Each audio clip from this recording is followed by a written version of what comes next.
Hi, this is Nagendra from ఎన్ఎస్కిప్ channel. ఈరోజు మన topic war mission movie review. ఇది నెట్ఫ్లిక్స్లో తెలుగులో కూడా అవైలబుల్గా ఉంది.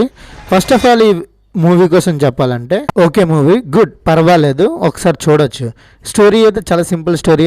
హాలీవుడ్ సినిమాలో చాలా వరకు స్టోరీలు ఉండవు, వాళ్ళు యాక్షన్తో లేపేస్తారు, మన అందరికీ తెలిసిన విషయం. అలాగే ఈ సినిమాను కూడా యాక్షన్తో లేపేద్దాం అనుకున్నారు. సింపుల్ స్టోరీ ఏంటంటే, ఒక తమ్ముడు చచ్చిపోతాడు. వాళ్ళ తమ్ముడు చనిపోయిన తర్వాత అన్న ఏం చేస్తాడంటే, ఒక స్పెషల్ ఫోర్స్ ఉంటుంది, ఆ స్పెషల్ ఫోర్స్లో జాయిన్ అయ్యి ఒక మంచి కమాండర్ అవ్వాలి అని ఆయన కోరిక అనమాట. దానికోసం ఒక ట్రైనింగ్కి వెళ్ళాలి. ఆ ట్రైనింగ్కి వెళ్ళి ఆ ట్రైనింగ్లో ఆయన ఎదుర్కొన్న పరిస్థితులు ఎలా ఉన్నాయని చూపిస్తూ తర్వాత ఉన్న విలన్ ఎవరంటే ఏలియన్స్కి మధ్య పోరాటమే స్టోరీ. ఆ ట్రైనింగ్ వాళ్ళు ఏలియన్స్తో పోరాడి ఆ వ్యక్తి సర్వైవ్ అయ్యాడా లేదా అన్నదే సింపుల్ స్టోరీ.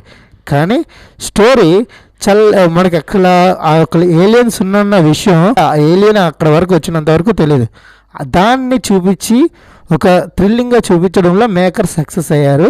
క్లైమాక్స్లో దాని పరిమాణం ఎలా ఉంటుంది అన్నది సినిమా మాట.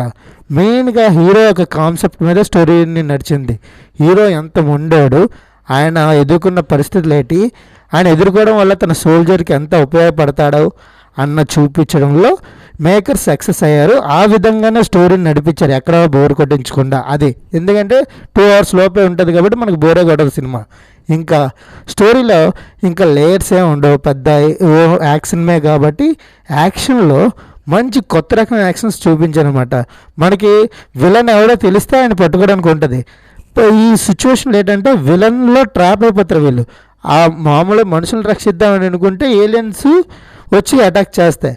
అక్కడి నుంచి సర్వేయర్ థ్రిల్లర్ కింద మారిపోయి ఒక కొత్త రకమైన ఎక్స్పీరియన్స్ ఇవ్వడంలో స్టోరీ బాగుంది. బ్యాక్గ్రౌండ్ మ్యూజిక్ కానీ మెయిన్గా ఆ ఏలియన్ యొక్క టెక్నాలజీని మనకు చాలా సినిమాల్లో చూపించినా ఇది కొత్త రకంగా చూపించడంలో కూడా మనకు ఒక గుడ్ పాయింట్ చెప్పడంలో కూడా సక్సెస్ అయ్యారు. అది రీసెంట్ రిలేటెడ్ ఇష్యూస్ ఏవైతే ఉన్నాయో మేకర్స్ దాన్ని తీసుకొని, ఏదైతే భూమి చుట్టూ ఆ మధ్యన ఒక రకమైన గ్రహచక్రం తిరుగుతుందని, అది ఏలియన్ స్పేస్ షిప్ అని చాలామంది అభిప్రాయం. ఎందుకంటే సూర్యుని చుట్టూ అవతల నుంచి మళ్ళీ తిరిగి వచ్చిందనమాట ఒక గ్రహచక్రం.